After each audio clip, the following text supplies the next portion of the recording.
പെട്ടെന്നിങ്ങനെ ഞെട്ടി വന്നപ്പോൾ എൻ്റെ കഴുത്തിൻ്റെ നേരെ വാക്കത്തിയുമായിട്ട് എൻ്റെ ഭാര്യ നിൽക്കുന്ന രംഗമാണ് ഞാൻ കാണുന്നത്. ഞാൻ തൊഴിച്ചവളെ കളയുകയാണ്.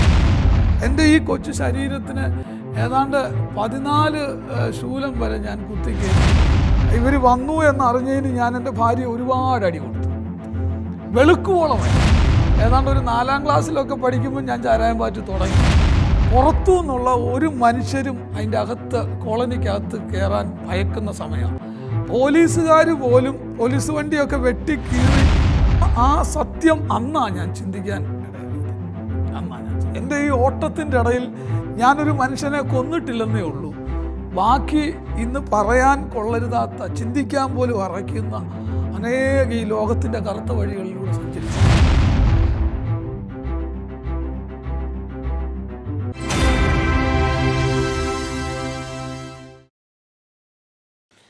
ലൈഫ് ഫോക്കസിൻ്റെ പുതിയൊരു എപ്പിസോഡിലേക്ക് എല്ലാ മാന്യ പ്രേക്ഷകരെയും സ്വാഗതം ചെയ്യുന്നു. വളരെ വ്യത്യസ്തമായ ജീവിത രൂപാന്തര കഥയുമായി ഇന്ന് നമുക്ക് മറ്റൊരു അതിഥി കടന്നു വന്നിട്ടുണ്ട്. റാന്നിക്കടുത്തുള്ള അടിച്ചിപ്പുഴ ട്രൈബൽ സെറ്റിൽമെൻറ്റിൽ നിന്ന് സഹോദരൻ കൃഷ്ണൻകുട്ടിയൊക്കെയാണ് ഇന്ന് നമ്മുടെ അതിഥി. സ്വാഗതം ചെയ്യാം. ലൈഫ് ഫോക്കസിൻ്റെ പ്രേക്ഷകർക്ക് വേണ്ടി ചില ചോദ്യങ്ങൾ ചോദിക്കുവാനായിട്ട് ആഗ്രഹിക്കുകയാണ്. അടിച്ചിപ്പുഴ, ഞാൻ ആ പേര് കേൾക്കുന്നത് ചില വർഷങ്ങൾക്ക് മുമ്പാണ്. വളരെ സാധാരണ ജനങ്ങൾക്ക് കടന്നു ചെല്ലുവാൻ വളരെ ദുർഘടമായ ഒരു സ്ഥലമായിരുന്നു അടിച്ചിപ്പുഴ എന്ന് ഞാൻ കേട്ടിട്ടുണ്ട്. ഈ അടിച്ചിപ്പുഴയെപ്പറ്റി അല്ലെങ്കിൽ നിങ്ങളുടെ ആ സെറ്റിൽമെൻറ്റുള്ള ആ ഏരിയയെക്കുറിച്ച് പറയാൻ പറ്റും. അതൊരു വനമേഖലയാണോ? അതെ, അതൊരു വനമേഖലയാണ്. ശരിക്കും അത് ശബരിമല വനത്തിനോട് ചേർന്ന് കിടന്ന ശബരിമല വനത്തിൻ്റെ ഒരു ഭാഗമായിരുന്നു.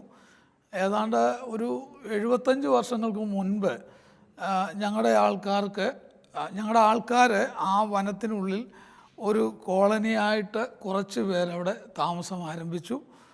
എന്നാൽ ആ സമയത്ത് വലിയമണ്ണ് കൊച്ചുമണ്ണെന്ന് പറയുന്ന ചിറ്റാറിനടുത്ത് ഉള്ള സ്ഥലത്തു നിന്ന് ഞങ്ങളുടെ വല്യപ്പന്മാർ അവിടെ നിന്ന് കുടിയിറക്കപ്പെട്ടിട്ട് അവർ ഇങ്ങനെ ഈ കോട്ടയം ജില്ലയുടെ വിവിധ സ്ഥലങ്ങളിലും പത്തനംതിട്ട ജില്ല, ആലപ്പുഴ ജില്ലയുടെ ഭാഗങ്ങളിലുമായിട്ടൊക്കെ അവർ വന്ന് താമസിച്ചു. ആ നാളുകളിൽ അവർ വലിയ സമരങ്ങൾ നടത്തിയപ്പോൾ അവർക്ക് ഇന്ദിരാഗാന്ധി ഉള്ള ആയുടെ സമയത്ത് അവർക്ക് കൊടുത്ത സ്ഥലമാണ് ഈ അടിച്ചിപ്പുഴ എന്ന് പറയുന്ന കോളനി. എന്നാൽ അതിന് മുമ്പ് തന്നെ അവിടെ ഒരു വനത്തിനുള്ളിൽ ഇന്നും ഒരു കോളനി, ഇത് ഈ അടിച്ചിപ്പുഴയോട് ചേർന്ന് ചൊള്ളനാവയിൽ എന്ന് പറയുന്ന ഒരു കോളനി വനംകുടിയായിട്ട് തന്നെ നിലവിലുണ്ട്. ട്രൈബൽസ് മാത്രം? അതെ, ഞങ്ങൾ പിന്നെ ഇപ്പം ശരിക്കും അവിടെ 4 കോളനി, അതായത് മലവേട വിഭാഗങ്ങൾ മാത്രം പാർക്കുന്ന ഒരു 4 കോളനി. മുൻപ് ഈ ഒരു 4 കോളനി ഒരു വാർഡായിട്ടായിരുന്നു. ഇപ്പോൾ അത് 2 വാർഡായിട്ട് വിഭജിച്ചിട്ടുണ്ട്. മലവേടൻ എന്നുള്ള ആ ഒരു വിഭാഗം മാത്രമേ അവിടെ അത്രേ ഉള്ളൂ. മലവേടന്മാർ മാത്രമാണ് അവിടെ താമസിക്കും. താങ്കൾ ആ ഒരു ഭാഗത്തിൻ്റെ ഊരുമൂപ്പനൊക്കെ ആയിരുന്നു എന്ന്? ഞാൻ ഊരുമൂപ്പനായിരുന്നു. അതായത് ഞാനവിടെ തികച്ചും ഊരുമൂപ്പനാകാൻ സാധിച്ചത് മുൻപ് ഞാനവിടെ ചാരായം പാറ്റും കുടിയുമായിട്ടൊക്കെ ജീവിച്ചൊരു വ്യക്തിയാണ്. അവിടുത്തെ ഒരു പ്രത്യേകത എന്ന് പറഞ്ഞാൽ ഞങ്ങളുടെ ആൾക്കാർ മാത്രമുള്ളതുകൊണ്ട് കുടിൽ വ്യവസായമായിട്ട് ചാരായം പാറ്റായിരുന്നു. അത് കുറേ വർഷങ്ങൾക്ക് മുൻപ് തന്നെ എൻ്റെ കുഞ്ഞിലേ തൊട്ടേ അവിടെ ചാരായം പാറ്റ് ഉണ്ട്. അപ്പം സ്വാഭാവികമായിട്ടും ഞാനതിൽ പെട്ട് ഏതാണ്ട് ഒരു 4ാം ക്ലാസ്സിലൊക്കെ പഠിക്കുമ്പോൾ ഞാൻ ചാരായം പാറ്റ് തുടങ്ങി. ഒരു 5ാം ക്ലാസ്സൊക്കെ ആയപ്പോഴേ അല്പം കുടിക്കാനും തുടങ്ങി.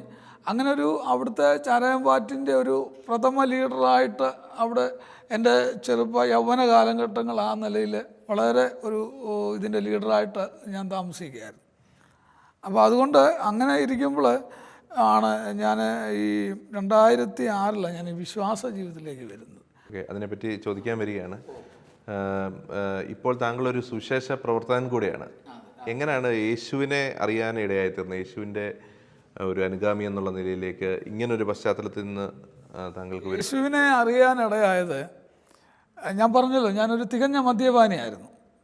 അതായത് എനിക്ക് വിദ്യാഭ്യാസം വളരെ കുറവാണ്. ഹൈസ്കൂളിലേക്ക് ക്ലാസ് വരെ പഠിച്ചിട്ടുണ്ട്. ഞാൻ ഹൈസ്കൂളിന് താഴെയാണ്. അതും എഴുത്തും വായനയും ഒന്നും വേണ്ടത്ര നിലയിൽ പഠിച്ചിട്ടില്ല. കാരണം 4ാം ക്ലാസ് തൊട്ട് ഈ ചാരായം വാറ്റും കുടിയും ബഹളവും ഒക്കെ ആയിട്ട് അങ്ങനെ അങ്ങ് പോയപ്പോൾ അതിന് വലിയ പ്രാധാന്യം കൊടുത്തിട്ടില്ല. അപ്പോൾ അങ്ങനെ ഞാനിങ്ങനെ പോകുമ്പോഴാണ് ഞാൻ വളരെ ഒരു 19 വയസ്സായപ്പോഴത്തേന് വിവാഹത്തിലേക്ക് പോയി. എൻ്റെ അച്ഛൻ മരിച്ചപ്പം വീട്ടിൽ അമ്മ തന്നെ ഉള്ളൂ, ഒരു സഹോദരിയുണ്ട്. അപ്പം സഹോദരിക്ക് വിദ്യാഭ്യാസം ചെയ്യണം, ഞാൻ ജോലിക്കൊക്കെ ആയിട്ട് മാറി. അപ്പോൾ അങ്ങനെ ഞാനൊരു വിവാഹത്തിലേക്ക് കാര്യങ്ങൾ പോയി. അപ്പോൾ അങ്ങനെ വിവാഹം കഴിച്ചു വന്നപ്പോഴത്തേക്കിന് എൻ്റെ ഭാര്യ വളരെ വളരെ നല്ലൊരു കുടുംബത്തിൽ ജനിച്ചു വളർന്ന് സമാധാന സന്തോഷമൊക്കെ ആയിട്ട് വളരെ ഇതായിട്ട് പോയത്. പക്ഷേ എൻ്റെ ജീവിതത്തിലേക്ക് വന്നപ്പോൾ ശരിക്കും പറഞ്ഞാൽ അവിടെ അച്ഛൻ നല്ല മദ്യപാനിയായിരുന്നു. അങ്ങനെ ഒരു സമാധാനക്കേട് ഉണ്ടായിരുന്നു. എന്നാലും നല്ലതായിട്ട് വീട് അന്വേഷിക്കുന്ന ഒരു അച്ഛനായിരുന്നു. പക്ഷേ എന്നെ വിവാഹം കഴിച്ചത് മുഖാന്തരം ശരിക്കും പറഞ്ഞാൽ സമാധാനവും പോയി, പട്ടിണിയുമാകാൻ തുടങ്ങി. കാരണം ഞാൻ ഈ പറഞ്ഞതുപോലെ അന്ന് എനിക്കൊരു ഇതിന് ഭയങ്കര അഡിക്റ്റാണ്. എന്ന് പറഞ്ഞാൽ കൂട്ടുകാരായിരുന്നു എൻ്റെ കൂടെ ചാരായം പാറ്റിയും കുടിച്ച് നടക്കുന്ന കൂട്ടുകാരുമായിട്ടുള്ള ആ ഒരു ലോകമാണ് എൻ്റെ ലോകം. കുടുംബമോ ഭാര്യയോ അങ്ങനെയുള്ളൊരു പ്രാധാന്യം കൊടുക്കുകയില്ലായിരുന്നു. അപ്പോൾ അങ്ങനെ ചില വർഷങ്ങൾ കഴിഞ്ഞപ്പോൾ ഏതാണ്ടൊരു 10 വർഷം അങ്ങനെ അങ്ങ് പോയി. ഈ 10 വർഷത്തിനുള്ളിൽ ശരിക്കും പറഞ്ഞാൽ നമ്മൾ പത്രത്തിലൊക്കെ കാണുന്നത് പോലെ ഭാര്യ ഭർത്താവിനെ കൊന്നു, ഭർത്താവ് ഭാര്യയെ കൊന്നു, അങ്ങനെ മിക്കവാറും നമ്മൾ വാർത്തകൾ അങ്ങനെ ഒരു വാർത്തയായി തീരേണ്ടതാണ്. എന്നെ പലവട്ടം എൻ്റെ ഭാര്യയെ കൊല്ലാൻ നോക്കിയിട്ടുണ്ട്. അതിൻ്റെ കാരണം എൻ്റെ ദുഃഖൂർത്തി കണ്ടാണ്. ഞാൻ മദ്യപാനം കഴിഞ്ഞ് ചെന്നിട്ട് അടിയും പിടിയും ബഹളവും വേണ്ടുന്നതുപോലെ അന്വേഷിക്കുകയില്ല, വീട് അന്വേഷിക്കുകയില്ല. അങ്ങനെ ഉള്ള എൻ്റെ ശല്യം, ശരിക്കും പറഞ്ഞാൽ എൻ്റെ അപ്പനുണ്ടാക്കിയ സ്വത്തെല്ലാം ഞാൻ നശിപ്പിച്ചു. പറമ്പിൽ നിന്നൊന്നും എടുക്കാനില്ല, എല്ലാം നശിപ്പിച്ചു. വീട്ടിലുണ്ടാകുന്നതെല്ലാം നശിപ്പിക്കും. അങ്ങനെ ശരിക്കും പറഞ്ഞാൽ നല്ലൊരു കിടക്കപ്പാ പോലും ശരിക്കും പറഞ്ഞാൽ ഇല്ല, നല്ലൊരു പാ പോലും വീട്ടിലില്ല. എന്നാൽ ഭയങ്കര ചാരായം പാറ്റുകാരനുമാണ്. അപ്പോൾ അങ്ങനെ വന്നപ്പോഴത്തേക്കിന് മടുത്തിട്ട് എന്നെ അങ്ങ് കൊല്ലാൻ പല പ്രാവശ്യം നോക്കിയിട്ടുണ്ട്. അന്ന് ഞാൻ ഈ മരപ്പണിക്കൊക്കെ പോകും. ഞാൻ തേങ്ങ ഇടുന്ന വെട്ടുകത്തി എന്ന് പറയുന്നത് നമുക്ക് ഷേവ് ചെയ്യാൻ പറ്റുന്ന മൂർച്ചയുള്ള ഒരു പ്രാവശ്യം അതും കൊണ്ട് ഞാൻ എൻ്റെ ഉറക്കത്തിൽ എൻ്റെ കഴുത്ത് വെട്ടി കളയാനായിട്ട് നോക്കി. എന്തോ ഞാൻ പെട്ടെന്നിങ്ങനെ ഞെട്ടി ഉണർന്നപ്പോൾ എൻ്റെ കഴുത്തിൻ്റെ നേരെ വാക്കത്തിയുമായിട്ട് എൻ്റെ ഭാര്യ നിൽക്കുന്ന രംഗമാണ് ഞാൻ കാണുന്നത്. ഞാൻ തൊഴിച്ചവളെ കളയുകയായിരുന്നു. അങ്ങനെ അത് കഴിഞ്ഞിട്ട് ഒരു പ്രാവശ്യം ഇതുപോലെ ഞാൻ കൊല്ലാനായിട്ട് ശ്രമിച്ചു. പിന്നെ ഞാൻ മദ്യപിച്ചിട്ട് അബോധാവസ്ഥയിൽ പുള്ളിക്കാരത്തിയെ ഇതുപോലെ വാക്കത്തിക്ക് വെട്ടി കൊല്ലാനായിട്ട് ശ്രമിച്ചത് ഞാൻ ഓർക്കുന്നുണ്ട്. അപ്പോൾ അങ്ങനെ ഞങ്ങളുടെ ജീവിതം മുന്നോട്ട് പോകാൻ ഒരു തരത്തിലും കഴിയത്തില്ല. അതുപോലെ ഞങ്ങളങ്ങ് അരാജകത്തിൽ. എന്നാൽ ഈ സമയത്ത് ലോകത്തിൻ്റെ ഞങ്ങളുടെ ഗോത്രത്തിൻ്റെ ആചാരത്തിൽ ഞാൻ അന്നും ഭയങ്കര വിശ്വാസി എന്ന് പറഞ്ഞാൽ ഞങ്ങളുടെ ഗോത്രവർഗത്തിന് ഒരുപാട് ആചാരങ്ങളുണ്ട്. ഈ ആചാരങ്ങൾക്ക് വേണ്ടി ഞാൻ എന്തും കൊടുക്കും. എൻ്റെ ഈ കൊച്ചു ശരീരത്തിന് ഏതാണ്ട് 14 ശൂലം വരെ ഞാൻ കുത്തിക്കയറ്റി വഴിപാട് ചെയ്ത് ഇതൊക്കെ നിർത്തണം. ഇതൊക്കെ ഈ മദ്യപാനമൊക്കെ നിർത്തി സമാധാനമായിട്ട് അന്ന് എനിക്ക് ഒരു കുഞ്ഞ് ജനിച്ചു. ആ മോള് 4ാം ക്ലാസ്സിൽ പഠിക്കുന്ന സമയത്താണ് ഞങ്ങൾ വിശ്വാസത്തിലേക്ക് വരുന്നത്. അപ്പം ഇങ്ങനെ പല നിലയിൽ ഒരുപാട് നേർച്ചകളും കാഴ്ചകളും വഴിപാടുകളും തീർത്ഥയാത്രകളും ഒരുപാട് ചെയ്തു. ഞാനൊരു തികഞ്ഞ ഭക്തനായിരുന്നു. ഞങ്ങളുടെ ഗോത്രാചാരത്തിൻ്റെ അടിസ്ഥാനത്തിൽ ഒരു തികഞ്ഞ ഭക്തനായിരുന്നു. ജീവിതത്തിൽ യാതൊരു സമാധാനമില്ല. പ്രവൃത്തിയിലൂടെ ഇങ്ങനെ ദൈവങ്ങളെ പ്രസാദിപ്പിച്ച് സമാധാനത്തിന് വേണ്ടി ഞാൻ ഒരുപാട് സാമ്പത്തികം ചിലവാക്കിയിട്ടുണ്ട്, സമയം ചിലവാക്കിയിട്ടുണ്ട്.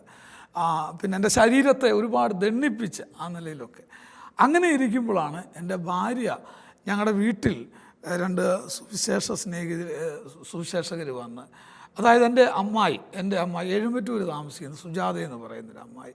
ആ അമ്മായിയുടെ ഭർത്താവ് ഒരു മുഴുകുടിയനായിരുന്നു, ഭയങ്കര പ്രശ്നക്കാരനായിരുന്നു. അദ്ദേഹത്തെ രക്ഷപ്പെടുത്താൻ ഒരുപാട് കാര്യങ്ങൾ ചെയ്തു.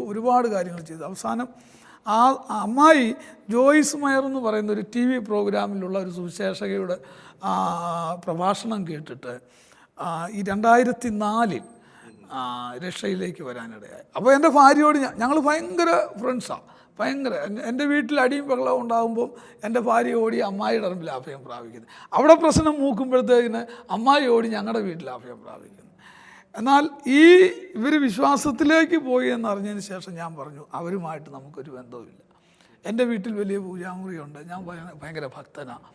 ഞാൻ ആണ്ടിൽ 3 മാസം തികഞ്ഞും വ്രതമെടുത്ത് ഒരുപാട് തീർത്ഥയാത്രകളൊക്കെ ചെയ്ത് ഞങ്ങളുടെ ഗോത്രത്തിൻ്റെ ആചാരങ്ങളൊക്കെ ചെയ്തു. അതുകൊണ്ട് അവർ പള്ളിയിൽ പോയി അവരുമായിട്ട് യാതൊരു ബന്ധവും വേണ്ട.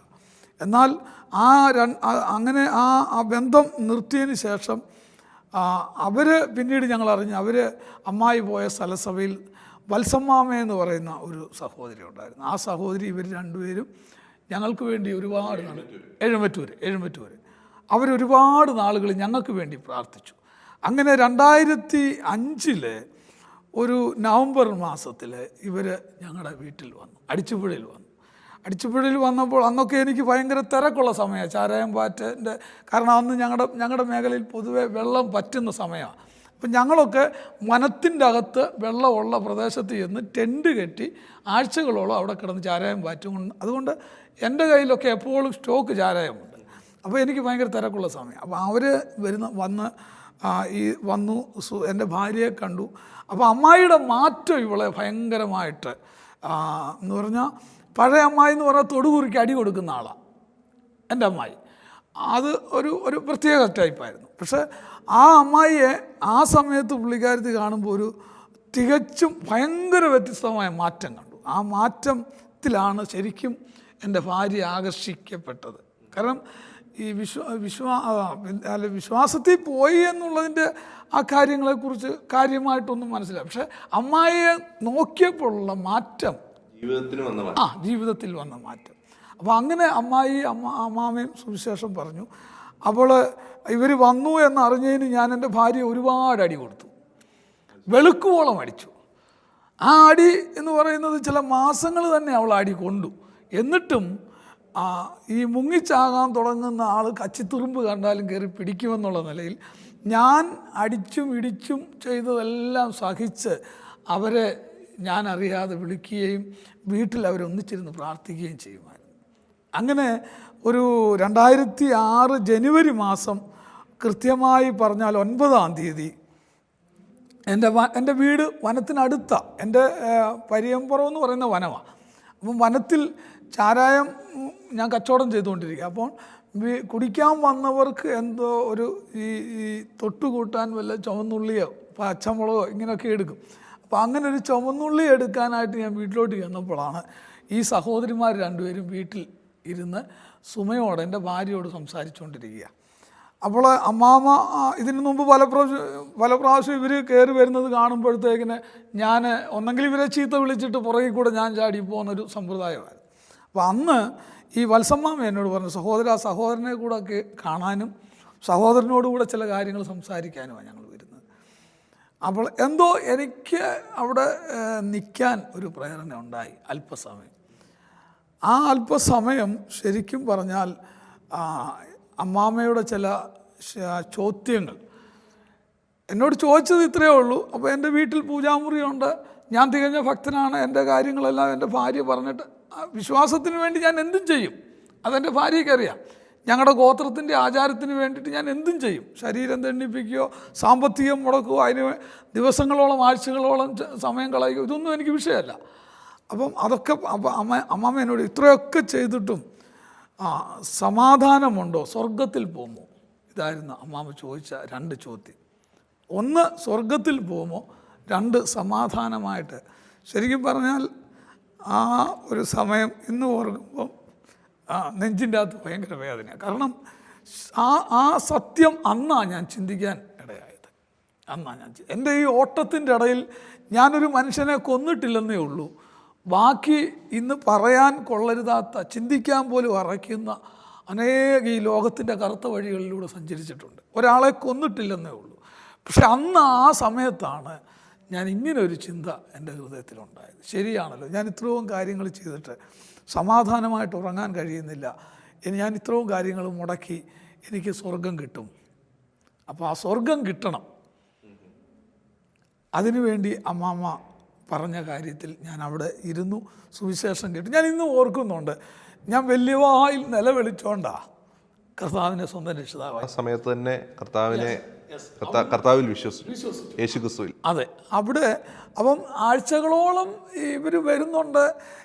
വീട്ടിൽ പ്രാർത്ഥനയുണ്ട്. ചില സമയത്തൊക്കെ എൻ്റെ ഭാര്യ വേദപുസ്തകം അന്നേ വായിക്കാൻ തുടങ്ങി. ഇവർ കൊടുത്ത വേദപുസ്തകം എൻ്റെ ഭാര്യ ഇരുന്ന് പ്രാർത്ഥിക്കും. ഞാൻ അടിക്കുകയോ ഇടിക്കുകയൊക്കെ ചെയ്തിട്ടുണ്ട് പ്രാർത്ഥിക്കുമ്പോൾ. ഇപ്പോൾ ഈ സ്വർഗ്ഗനാട്ടിലൻ പ്രിയൻ തീർത്തിടും സിയോൻ സഞ്ചാരി ഞാൻ, ഈ പാട്ടുകളൊക്കെ പണ്ടും ഞങ്ങൾ കള്ളു കുടിച്ചിരുന്ന് പാടുന്ന പാട്ടുകളാണ്. അപ്പോൾ അതൊക്കെ ഇരുന്ന് പൂസിന് പുറത്ത് ഭാര്യയുടെ കൂടി ഇരുന്ന് പാടാനൊക്കെ വലിയ ഇഷ്ടമായിരുന്നു. അപ്പോൾ അങ്ങനെ ആ സമയത്തും ഭാര്യ ഇരുന്ന് പ്രാർത്ഥിച്ച് അവരോടൊന്നിച്ചിരുന്ന് പ്രാർത്ഥിച്ചു. ആ പ്രാർത്ഥന ദൈവം കേട്ടു. എനിക്ക് അന്ന് എൻ്റെ അടുത്തുനിന്ന് കുടിക്കാൻ വന്ന കുടിയന്മാർ കാട്ടി നിൽക്കുമ്പോൾ 16 കുപ്പി ചാരായ അന്നേരം എൻ്റെ കയ്യിലുണ്ട് വനത്തിനകത്ത്. അവരവിടെ നിൽക്കുമ്പോൾ തന്നെ ഇവിടെ ഞാൻ കർത്താവിനെ മുട്ടുമടക്കി കർത്താവിൻ്റെ പാദം എടുത്ത്. തീർച്ചയായിട്ടും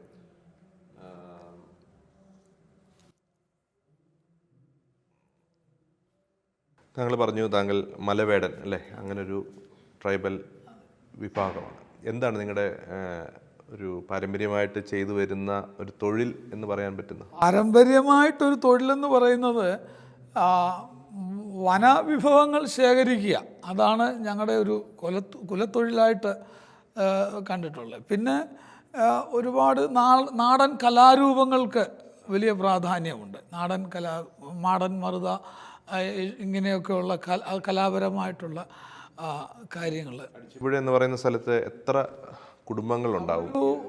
ഒരു 1700ഓളം കുടുംബങ്ങൾ ഈ 4 കോളനിയിലും കൂടെ, 4 കോളനിയും ചേർന്ന് കിടക്കുന്നതാണ്. 4 കോളനിയും. കേരളത്തിൽ തന്നെ പല സ്ഥലങ്ങളിൽ ഇപ്പോൾ ഈ ഒരു ട്രൈബൽ സെറ്റിൽമെൻറ്റുകളുണ്ടോ? ശരിക്കും അടിച്ചുപുഴ എന്ന് പറയുന്നത് ഈ കേരളത്തിലെ 2ാമത്തെ വലിയ ട്രൈബൽ കോളനിയാണ്. മറ്റ് ഒന്നാമത്തെ ഏതാ? അട്ടപ്പാടിയാണ്. മറ്റ് സ്ഥലങ്ങളിലൊക്കെ ഇതേ വിഭാഗമുണ്ടോ മലവേടൻ എന്ന്? മലവേടൻ ശരിക്കും പിന്നീട് കൂടുതലായിട്ടുള്ളത് ഈ കോട്ടയം ജില്ലയല്ല. പക്ഷേ കോട്ടയം ജില്ലയിൽ ഇങ്ങനെ ട്രൈബൽസ് ഉണ്ടെന്നുള്ളത് ഇവിടുത്തെ ഗവൺമെൻറ് അംഗീകരിക്കുന്നില്ല. കാരണം ഞാൻ കോട്ടയം ജില്ലക്കാരനായിരുന്നു ജനിച്ചത്. എൻ്റെ അമ്മയുടെ വീട്ടുകാരെല്ലാം കോട്ടയം ജില്ലയിലാണ്. കോട്ടയം ജില്ലയിൽ 47 ട്രൈബൽ കോളനികളുണ്ട്.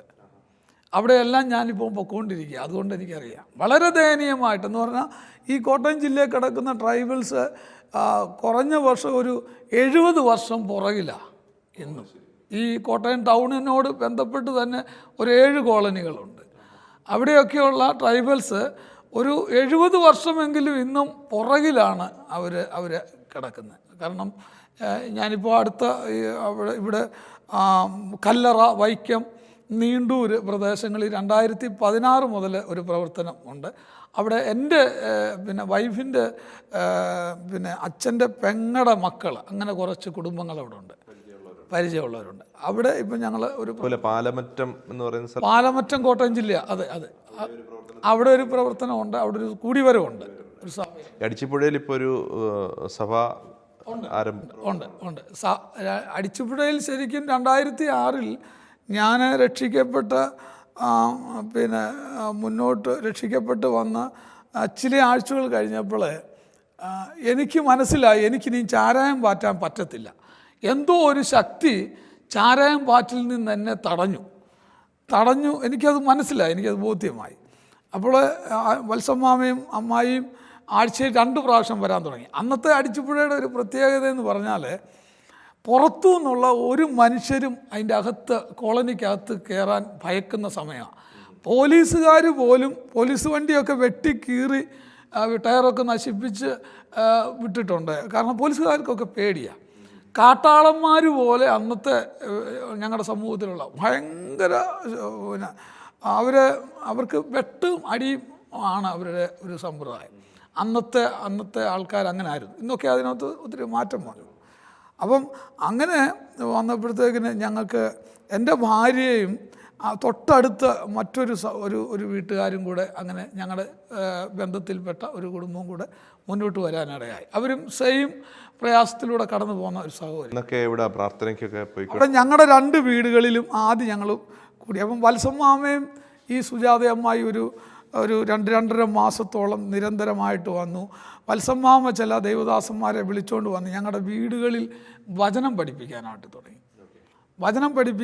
തുടങ്ങി. അപ്പം വചനം മനസ്സിലാക്കാനായിട്ട് തുടങ്ങിയപ്പോൾ രക്ഷിക്കപ്പെട്ടവർ സ്നാനപ്പെട്ട് സഭയോട് ചേരണം, അത് ദൈവത്തിൻ്റെ കർത്താവിൻ്റെ കൽപ്പനയാണെന്നുള്ള പഠനത്തിലേക്ക് വന്നു. അങ്ങനെ വന്നപ്പോൾ വത്സമ്മാമ റാന്നി സിയോൺകുന്ന് ബ്രദറൻ അസംബ്ലിയുമായിട്ട് ബ്രദറൻ ചർച്ചുമായിട്ട് ഞങ്ങളെ ചേർത്തു. അപ്പോൾ അവിടെ ചെന്നപ്പോൾ ശരിക്കും ഞങ്ങളെക്കുറിച്ച് പറഞ്ഞപ്പോൾ ഞാൻ പിന്നീട് അറിഞ്ഞത് സിയോൺകുന്നുകാരോട് വത്സമ്മാമ പറഞ്ഞപ്പോൾ വത്സമ്മാമയോട് പറഞ്ഞത്, ഒരു കാര്യം ചെയ്യുക, അവർ വരട്ടെ, അവർക്ക് വേറൊരു സ്ഥലത്ത് ഞങ്ങളൊരു ബൈബിൾ ക്ലാസ് നടത്താം എന്ന് പറഞ്ഞാൽ അടിച്ചുപുഴക്കാരെന്നുള്ളത് സമൂഹം ഉൾക്കൊള്ളാൻ പറ്റുന്നൊരു സ്വഭാവമുള്ളവരായിരുന്നില്ല. അതുകൊണ്ട് അവർ പറഞ്ഞു ഞങ്ങൾ.